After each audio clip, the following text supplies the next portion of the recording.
everyone, this is Coach Christy from CrossFit Mokina bringing you our workout for Monday, April 6th, 2020 called EMOM for Everyone. Before we get started, I just want to announce that there is a new weekly challenge. It is 150 air squats for time. Members, all you need to do to get your name into the hat for a drawing is simply participate. You do not have to win, you simply have to participate to get your name put into a hat for a drawing. And also, don't forget about the 3-week online open to everyone competition. So far, we have 17 members from CrossFit Mokina signed up. There is still time to sign up. A workout was released on Friday. Another one will be released this Friday, and then another one the following Friday. So get yourself signed up online, do the workout, and record your scores. So we're going to zoom in on today's workout, EMOM for Everyone. We're going to have a clock running and we're going to do 4 minutes solid of some cardio. We're going to get in some kettlebell or dumbbell swings, some kettlebell or dumbbell bent over rows, some good old school push-ups, and then wake up our core doing some Mason twists. So we're going to go through this list over and over for 4 minutes, getting our heart rate up and the blood flowing. And then once we become warm, we're going to do 4 minutes of stretching. We'll go over eagles and scorpions. We'll explain the sumo wall stretch and some options if we're unable to do that, as well as some leg swings. Our workout today has 3 mini workouts in it. It is called EMOM for Everyone. EMOM is every minute on the minute. The first workout is 10 minutes long. In the minute, your goal is to complete 10 kettlebell or dumbbell swings and 6 to 8 tabletop touches. That's going to be pretty rough to do in a minute, and you have to do that over and over for 10 minutes. Then you'll give yourselves a 3-minute break. The next 10-minute EMOM, we're going to alternate between movements. On the even minutes, we're going to do a 200-meter run, and on the odd minute, we're going to do some push-ups. If you have a weighted vest, let's throw that on so that we can get ready for Murph. After that mini workout in green, we'll give another 3-minute rest. And then we're going to do a 10-minute ladder. That means the reps are going to increase during that 10 minutes. We're going to do some bent over rows. We're going to do 10 V-ups and then 10 very light Mason twists. We're not using any weight in the warm-up, but we're going to add some weight for the workout. It's a ladder because then we're going to do 12 reps of everything, then 14 reps of everything, then 16 reps of everything, then 18 reps of everything, on and on until that 10 minutes expires. So we're going to start demoing the moves for that cardio component. The first thing we have is either kettlebell or dumbbell swings. So what I'm going to do is a tiny little dip. I'm going to have the object between the legs and I'm going to push on it with my hips, squeezing my glutes at the top, making sure I get my biceps right next to my ears at the top of that movement. You have some options for the bent over rows. Let's talk form before we talk options.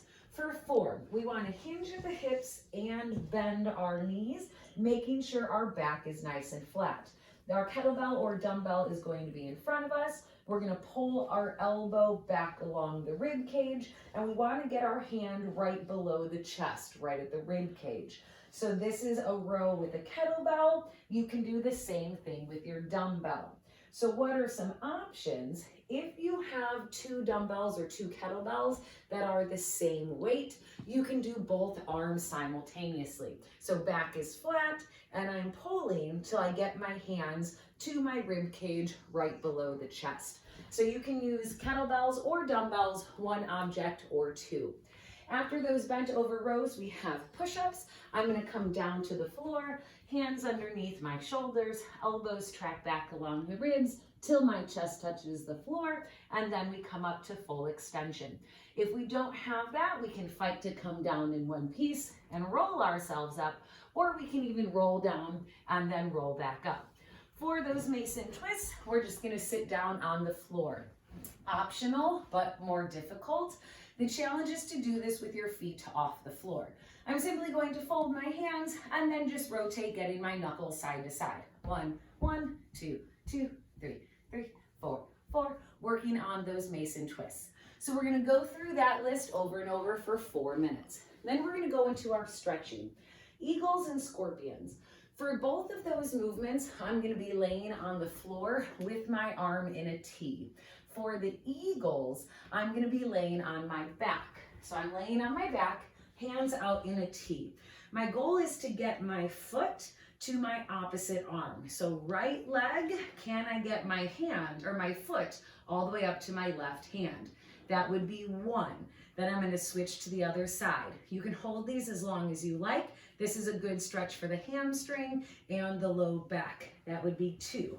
Scorpions are the same thing. I'm just going to rotate onto my stomach. So hands still in a T. Now I'm going to go and try to get my foot up to my hand. This is a good stretch for the quad. This would be 1. Come back down, rotate to the other side. This would be 2, and then we come back down. From there, we're gonna have our cameraman move as we go into our sumo wall stretch. If you cannot get your shoes on the wall, don't worry, I'm gonna show you some options. But if you do have a surface that you can put your shoes on, I'm gonna sit flush against the wall. This is actually our bar. I'm going to lay backwards and rotate. I want my feet to be wide as if I was a sumo wrestler about to charge. I'm gonna bring my heels closer down to the floor and then push out with my elbows on my knees. If you cannot get your feet on the wall, we want to mimic this same position, but on the floor. So just like the eagles and scorpions, I'm just gonna flip over and do the same thing on the floor. Knees wide, and I can sit on my forearms. This is called the frog pose. So you can do the sumo wall stretch or the frog pose. If you do have sensitive knees, I suggest the sumo wall stretch. The frog pose can be a bit challenging on the knees.